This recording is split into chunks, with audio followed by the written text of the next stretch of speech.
Hola, nosotros como grupo le vamos a hablar acerca de los lenguajes iconográficos del cristianismo y el seropapismo, cristianismo primitivo y bizantino. Siguiente slide, por favor.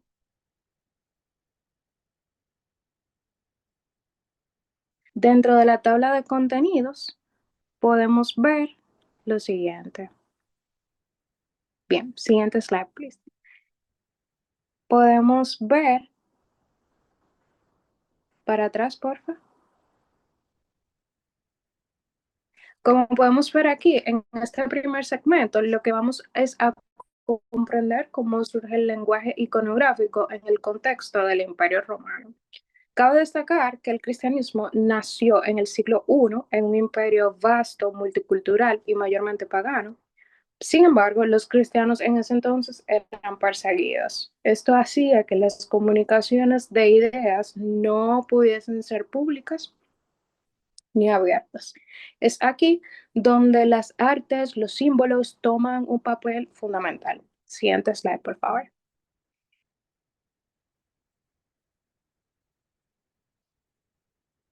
Hay que recordar que la mayoría de los cristianos para ese entonces eran alfabetas, lo que significaba que los textos no tenían gran alcance. Es por esto que la comunicación visual se convirtió en una herramienta clave. Dígase las imágenes, los símbolos y otra cualquier representación gráfica era como un lenguaje paralelo, capaz de transmitir mensajes espirituales. Siguiente slide, por favor. Bien.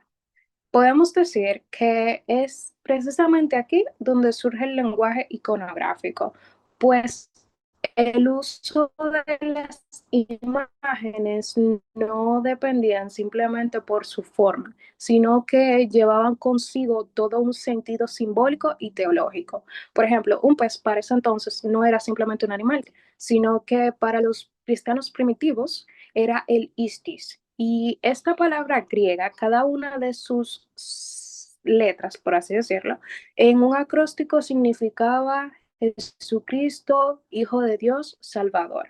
Cabe destacar que para quienes estaban dentro de la fe, este era más que un simple dibujo, era todo un credo. Podemos decir que también hubo muchos otros símbolos con grandes funciones, como fue el ancla, que significaba la esperanza, o como fue el pastor, que representaba a Cristo. Pero en definitiva, el arte del cristianismo primitivo no solamente fue un adorno, sino que fue un sistema de comunicación visual que ayudó a transmitir ideas profundas, conectó a comunidades y ayudó a mantener viva, en cierto sentido, y mantener esa esperanza de sentirse también protegidos, que más adelante se confirmaría como un imperio súper cristiano. Gracias.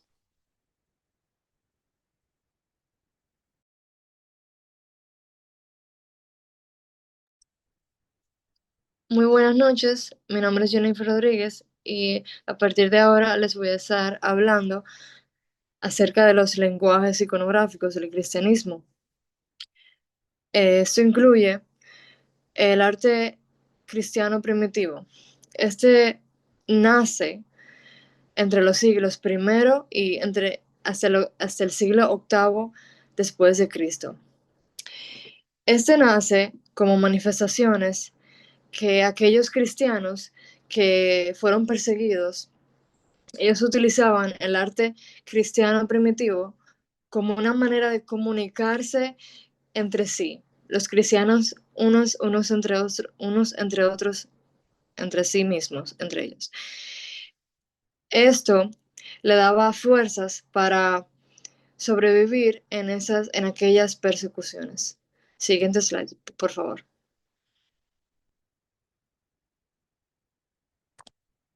Okay. El desarrollo de los símbolos cristianos tempranos durante las persecuciones romanas. Estos símbolos surgieron como una respuesta creativa, es decir, ya que ellos no se podían comunicar con palabras, ya que eran perseguidos, como he mencionado anteriormente, estos utilizaban varios símbolos. Entre estos, ellos manifestaban mensajes de fe, mensajes espirituales, como mencioné anteriormente, y de resistencia. Siguiente slide, por favor. Gracias. Ok, ahora en este momento les quiero hablar sobre las catatumbas, que fueron sus espacios comunicativos. Estas catatumbas no solo fueron refugios, sino también fueron como hogares, por así decirlo, para aquellos cristianos que eran perseguidos, que por su fe cristiana, en estas catatumbas, como menciona acá, ellos dibujaban eh, el pez, como ha mencionado mi compañera anteriormente, el pez, el ancla, el buen pastor y el crismón. Estos símbolos eran una manera de ellos comunicarse, de expresar su fe, como he mencionado anteriormente, y esta comunicación era silenciosa, sin embargo, tenía bastante poder, tenía un gran poder, ya que estos transmitían unión a los creyentes bajo un mismo código visual. También transmitía la esperanza y confirmaban su fe en Cristo, unidos como hermanos en Cristo. Sin necesidad de palabras, sin necesidad de escribir ningún texto, tal y como lo menciona, con símbolos y signos. Estos eran signos ocultos, símbolos ocultos. Muchas gracias.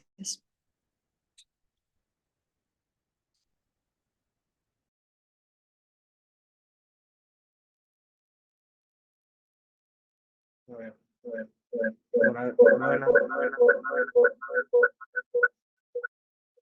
no el técnico, disculpe. Buenas noches, mi nombre es Carlos Rodríguez y hoy yo le voy a hablar sobre qué es el cesaropapismo, las consecuencias y en el cesaropapismo en el Imperio Bizantino.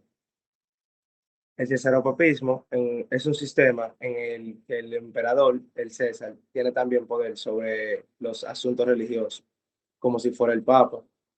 En otras palabras, el emperador no solo gobernaba políticamente, sino que también tenía autoridad en el tema de fe y sobre la iglesia cristiana. Siguiente.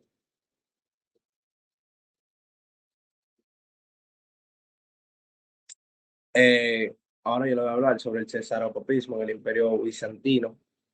En el Imperio Bizantino, el emperador era visto como el representante, o sea, el dios de la tierra. Por eso se esperaba que él protegiera la fe y dirigiera la iglesia, aunque existía un patriarca como jefe religioso. Este estaba sometido al poder del emperador. Siguiente. Las consecuencias que se tuvieron, que se tuvieron el cesaropapismo fue la iglesia bizantina quedó bajo el control del Estado, se fortaleció la figura del emperador como líder supremo. La religión impregnaba todas las áreas del Estado, la educación y la cultura. Con el tiempo, esta diferencia con la Iglesia de Roma, que defendía la independencia del Papa, contribuyó al cisma del Oriente en 1054. El emperador financiaba iglesias, mosaicos e íconos, usando el arte como forma de propaganda religiosa y política. Gracias.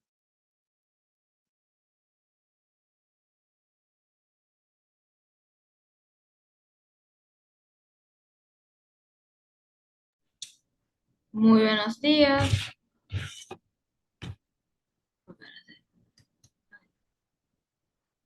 Muy buenos días, yo soy Ame Camila y les voy a hablar sobre el lenguaje iconográfico bizantino.